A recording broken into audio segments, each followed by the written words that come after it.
Hi there, welcome to FrightFest TV. I'm Billy Chainsaw. This is Joseph Millson, the star of the Ford Brothers' The Dead to India. So Joseph, you've got a bit of history with the brothers, haven't you? Yeah. Tell us. It's a lovely, weird little fairy story. We did a short film together, directed by Jonathan Glendenning. We did I know 13 Jonathan. hours. How long ago was this? This was in 95 or Right. 96. My brain is farting on the exact date. But Jonathan directed it. John Ford was the DOP. Howard Ford operated the camera. This lovely, lovely short film shot on Super 16 or even 35mm. Very nice short film. We had 4 days together, all that time ago. Got on brilliantly. And I love Jonathan. I've been in a couple of his films since. But I remember the Ford brothers always really fondly. And we just clicked.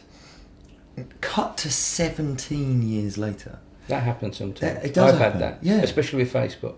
Well, no, this is it. No Facebook, no, none of that was involved. Believe me, this is the short version, right? I last year was vaguely helping a mate, who John Langridge, who directed 4 with Sean Pertwee that we were just talking about. He is an old mate, and he got me attached as an actor to a film called then The Dead. But I was helping produce as well, just getting some good actors on board, nothing to do with money, trying to persuade some good mates to get involved in this film. And he said, you've got to come down to Cannes. And just before we went to Cannes, I said, John, I'm sure there's a film called The Dead.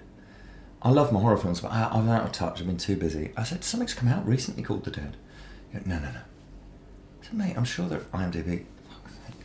There it is, and it's a whopper, look. And then as I was looking at the details, and he was going, oh shit, we've got to reprint all our paperwork, this is terrible, the week before Cannes. And we were arguing because I couldn't afford to go to Cannes, which is part of the story. I was totally broke. So I'd fallen out with him because I'd told him he had to change the name of his film. But I then, on IMDb, went, Ford Brothers. Hang on a minute. And 17 years of Rolodex went by. I thought, well, they are brothers. They're called Ford. Maybe they're making films together. That's how out of touch I was. So I got in touch with Jonathan Glendenning, who I still had contact details for. I said, do you by any chance still know these guys? Are they making films? He said, yeah, they're making movies. Here's Howard's email. So I sent Howard that minute an email going, you won't remember me, but we did this short film and blah, blah, blah. I'm doing this film called The Dead. We have to change our title, don't we? 3 seconds later came a reply. They went, yes, you fucking have to change your title. Leave us alone. Also, where have you been? Me and John have followed your career completely. In fact, we quite fancied you for The Dead 1, but you weren't around. You were busy.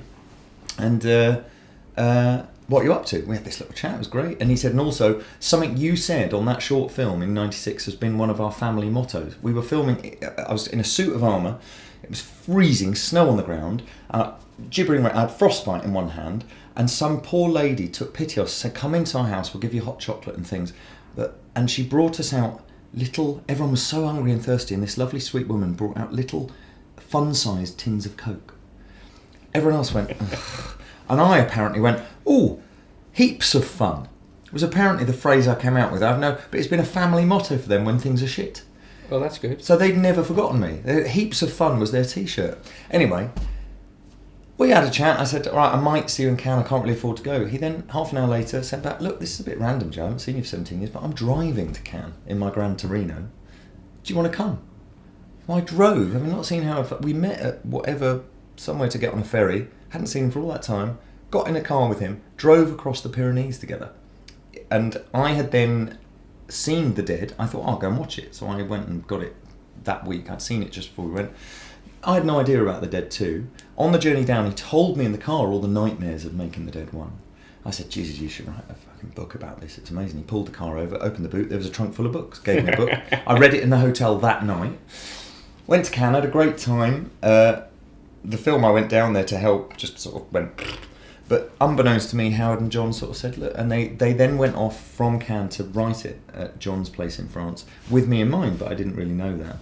And then they had to fight. It was attached to Anchor Bay distribution already, and then Fox and other people, and they weren't sure about me. Even though I'm the busiest I'm the busiest unknown actor in the world. You know, I haven't been out of work for 20 years, but as far as America and big, you know, I understand how I'm not quite on their radar yet. You know, Sometimes it takes a long time, but that's fine. So Howard was saying, look, we want you to do it, but we're having wrangles.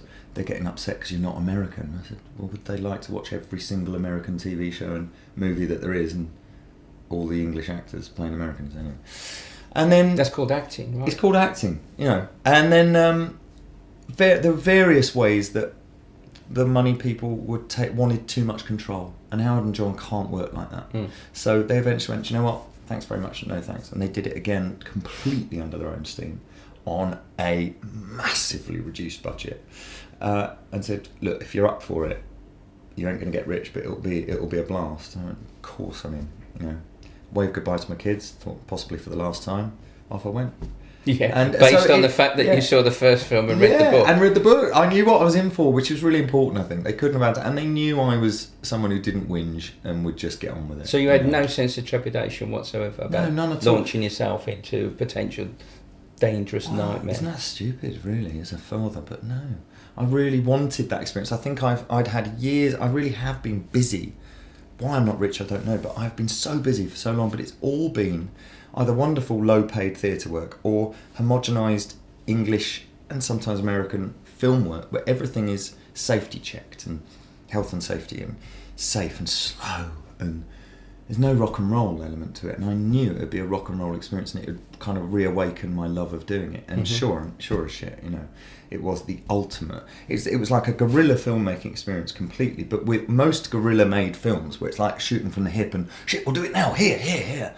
You've got young filmmakers who have got all the energy and all the inspiration, but not necessarily all the technique. Here, it was total guerrilla filmmaking, but everyone on that set had about 20-25 years experience and were masters of their Quite art. rare. So we had one or two takes, but you had Howard Ford or John operating. They're fucking geniuses.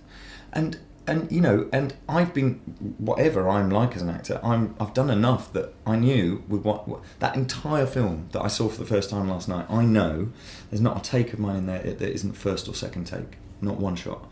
So it has a kind of freshness that feels almost like documentary. It's just, that'll do, moving on. Yeah. Was some of that dictated by the situations that you were in? Yeah, sometimes we only had 4 minutes before. Well, I'm going to ask them a question that I want to get your perspective on as well, and that's the stoning incident. Bizarrely, there were quite a lot of. I was present at a lot of shit being thrown and dung being thrown at us and stuff. That makes it sound like we weren't welcome. A good 2/3 of the places we filmed, they were just gorgeous and were wonderful people. And but why was it happening then? Why were you getting? But people would get upset. Well, they're very poor and very hungry almost everywhere we went, and they smelt some money and some opportunity. But we were given money. Everyone that was cast off the street as a zombie or whose houses we were using, you know, we didn't rip anyone. We would give them money, which in their scale was quite a considerable sum normally. You know, what was £5 a day to us would felt like £100 to them, you know. But sometimes there were always chancers who'd say, actually, that's my granddad's tree. Is it? Yeah. So I want 1,000 for you to stand under it. And Howard, bless him, was trying to direct a film, but was also going, you know, all the time, and really, and fighting that. And we had brilliant one male, one female fixer translators, and this woman was fearless, but eventually she quit because it was too much. And sometimes, I wasn't there at the actual where's stones and a dog, which you'll hear from the boys. I wish I'd been there. John was trying to film something, and some angry punter apparently not just threw a dog at the back of his head, apparently drop kicked the dog. It's quite rare that. I mean, it's a proper dog. I can imagine. By all accounts. Something I've ever drop encountered. kicked the dog and it hit John in the back of the head. I mean, that's... Small dog, I take it. I think we must be talking Jack Russell. Yeah, quite I don't know. But there was a lot... And we had one awful occasion that did get very hairy, where our female fixer was surrounded by 20... There was only, the whole crew and cast of us, there's only 8 or 9 of us. But there were 20 goons who didn't want money to let us film. It got from there to sort of money not to rape our fixer and money not to to let us leave alive, essentially. We were in the middle of the desert, and there were a lot of these guys with sticks and poles, but it was our most complex setup. We basically, World War III didn't break out. I got in a scrap, John got in a scrap with these guys. We eventually calmed it down, and they were going to let us film at an extortionate rate just to let us go home with our vans without the windows smashed. I'm painting a bad picture, I have to say. I keep saying, a lot of the days. No, but I did ask you about, about the nightmares ardours of the and and that day. But what you get then, in what I think is an incredible scene, really was fueled by the fact they were going to give us 10 minutes. So we had, I think we pushed 2 takes out of it, but almost everything. There was 2 cameras on one go. You know. So do you say then that your surroundings and the situations that you got in with the locals and everything else enhanced your performance? Totally, yeah. And in good ways too. Mm. I'm not a massively spiritual person, but some really beautiful things kept happening. Like their first film, we struggled for 30 odd days, but at the end of every day we were blessed with a bit of good luck. In the first film, I think they struggled for 50 odd days, and every day there was bad luck. But there were really beautiful things kept happening. So would you say you came away a more spiritual person then? Having survived all that, like someone was kind of watching over you. Do you know what? If you don't mind one more anecdote. Yes, actually, because I had a little brush with a proper scare moment where a blank firing gun, the munitions guy was a bit of a donkey, and I don't think he'd ever seen a gun before. I don't know how we got this guy. We used plastic guns for most of the time, and then we had like 3 days with the gun laws over there are extraordinarily tight. We had to have an armed guard with a guy with the guns that fired blanks and a couple of real rounds. And anyway, he was there just talking me through something, and I was like, Jesus, I know how a gun works. I've done enough films with guns. But he kept doing it under my face. I went, I don't actually need the bullets in it. And he cocked it under my head. And for some reason, I still to this day, knowing how guns work, can't quite work out what happened. But as the magazine shot back in, a bullet must have flown, landed back in and got caught, and it hammered itself in the chamber, so it exploded in under my eyes. And the flash, it's only a blank firing bullet, quite a big one for blanks, but the charge was so bright that I thought, that's it, I'm blind, my retinas are gone. And the bang was so loud, it was here, that I went, I'm deaf and I'm blind. And I covered I went, hang on, I'm still literally in the complete silence and whiteout that I was in. I went, nose, eyes, we're all good.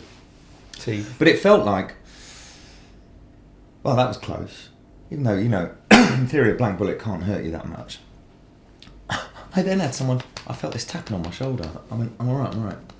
It was this munitions guy, this Indian guy who didn't speak a word of English, going, basically, really angry at me. He was going, what are you being such a drama queen about? Look at me. He held up his finger.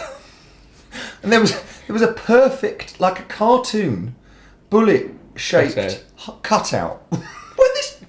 It gone through. I guess not blank bullet. I don't know. Yeah. We still can't work it out. Just taking a It chunk out must of his have been finger. live. So I suddenly went, oh right. Then we carried on and we shot that night the last seconds of the film straight after that. So after that, I was in that. I was gradually going, actually, so if the angle had been different, that would have been up here. So it was a little, that night, I have to say, I did have a bit of a night where I went, okay. And I've had a very interesting few years in my personal life, divorce and blah, blah, blah, blah, and found love, and I'm engaged again and happy with someone who was in LA, and I had a very expensive, very trippy phone call to LA that night. Oh, God, I nearly died. Well, no. But I did, and we were in the desert, staying in tents, with a moon. I'm going off on one now. I thought, that's all right. With Go a moon on. that I've never seen in my life before. You see a crescent moon like that, don't you? Yeah. In the desert, it was like more that. like a cradle. No, like the Cheshire Cat smile. Oh, okay. Up in the sky. I did have You a sure very now? spiritual night that night. That was the night. Yeah. But I was talking to some real fans last night, and I could tell they loved it, but it was a little soft for them. And I know what they mean. If you like torture porn or whatever it is. But they were all going, but I loved it. I can't wait to buy it. I'll watch it again, and And I think they're clever, Howard and John. This will slightly transcend. Like World War Z's out in all the cinemas, and this could be watched by people who aren't normal. My fiance, that's a posh word, isn't it? She hates horror films, but she sat next to me last night. She apologised before and said, "Don't take it personally if I'm not looking all the time. I might miss half the film because I won't be looking." I went, "That's fine, it's fine, don't worry." Secretly going, fuck. All right. She was like that the whole way, and she hates horror films. So she saw all the good bits, if you know what I mean, when she wouldn't normally, but that's because there was such a good story. It might get people who don't normally watch this stuff. Anyway. It's the way it looks as well. Oh, it's so I mean, when I saw so The Dead, clever. I said to the Fords, I says it was I described it as the most beautiful zombie film I'd ever seen. It's like they've invented a little It's their own subgenre subgenre, yeah. of arty French zombie films that aren't French. There's that. There's that non-French French art house films. Yeah. There's that and masochistic filmmaking. Because Yeah. it appears like there seems to be a lot of They have to be- masochism going on. Yeah, that's right. That's Are you right. quite a physical guy in your real life? Like what? You know, do you work out a lot? Are you not into massively. extreme sports or No, anything? well, I've been a skateboarder and a surfer, man and boy, 40 years. You know, since I was born, since I could walk, I've been standing Because it calls for a sideways lot on of things. physical dexterity. I guess so. I guess I've got balance, and I'm not too scared of stuff. But and I've done things, but not many stunts and things really. Like my tiny bit in Casino Royale, I had to do one little stunt, broke my collarbone. Oh, great. But I do. I go, but I'm not a massive gym. I'll go to the gym, but I'm not. I'm waiting for someone to say, right, for this job, we're going to pay you to have a try, like they do these days. Mates of mine who are my mate who's just signed up for a massive pilot in America. I mean, there's a moped arriving with all his meals, and someone's dragging him down the gym by force twice a day. I'll wait for one of them. I'm getting old. It's starting to hurt. What's up next for you? I'm still playing Macbeth in Macbeth at the Globe Theatre in London till the end of October. That's on on and off till then. And then I'm attached to quite a few films, which I'm really excited about. But the world of not studio films, you don't believe they're happening until you're on set having a custard cream. Custard cream. There's two brilliant ones. Actually, my other half is the actress Sarah Jane Potts, and we both she got attached first to one, and we're going to end up being like Torval and Dean. We keep getting asked to do films together at the moment, which can't wait for. In theory, we're doing one. Have you been in anything together? We did. We met on a terrible pilot for the BBC called Reunited 3 or 4 years ago, and then we did like 16 months of my what I took as a little boring money job turned out to be heaven on a TV show in England called Holby City. Oh, right. And we were opposite each other in that for 16 months. We were already mates, and then we worked together on that for ages. So yeah, we've got this kind of inbuilt trust and chemistry that actually saves you a lot of time, because we'll hit the floor running as a. Were you both on the medical team? Yeah. Oh yeah. It's good fun. It was good fun. Really good, really underrated. It's just a medical TV show, but actually the directors were brilliant, writers were brilliant. Well, TV the standards is are really like that. high. Yeah, TV has to be more like that these days, I think. Yeah, absolutely. So you said you've been down to FrightFest many times before. Yeah. Do you want to say to the camera what it is about FrightFest that you love? Yeah. Which one? That one. FrightFest is the best film festival I've ever been to, because there's more genuine love of film than you get at any other film festival. You go to Sundance, you go to Cannes, you go anywhere, and there's a lot of people with a lot of egos. And here, it feels like a big bunch of real people who actually love film, and a particular type of film, but they're very open-minded and they want to be surprised. They're not jaded, and they're supportive, and it's massively under-celebrated, even though we think we all love it. The government and the press should be flying flags about it, I think. Yeah, it's a hit. Joseph Millson. Thank you very much. Thank you.